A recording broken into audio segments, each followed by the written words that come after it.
This video is on factoring quadratics. My objective is I can factor quadratics. This is part 4 because on this one I'm going to look when I have perfect squares. Now what I mean by a perfect square is when you have an m plus n squared, so a binomial squared, remember if we were to multiply this out, we'd have to write m plus n times m plus n, and then when we do the double distributive we're going to get m squared plus mn plus another mn, so there's going to be two mn's. When I multiply that out, I get two mn's, and then n times n is n squared. So notice that the first term is a perfect square, the last term is a perfect square, and the middle term here is that m times n and then doubled. We're going to use that fact to sometimes simplify our factorization. So if you look at a problem like this one, notice that this is a perfect square, that's a perfect square. So the square root of this is x, square root of this one is 9. When you multiply those, you get 9x. If you double that, you get the 18x. That makes it a perfect square.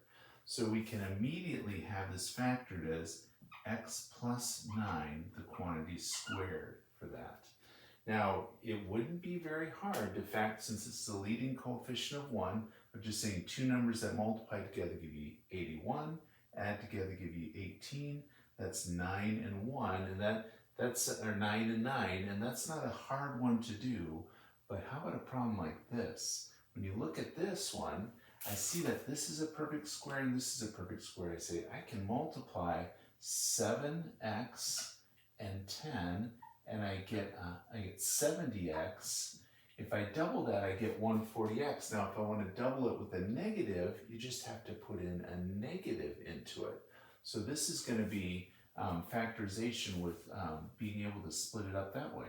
So I look for this and I make it 7x, the factorization of this. Since this could be the square root of that, I'm going to take it and make it a 10. Since it's a middle one of a negative, I'm going to put a negative there and have it squared. 7 times 10 is 70, doubled is 140, and I put the negative in there to take care of it.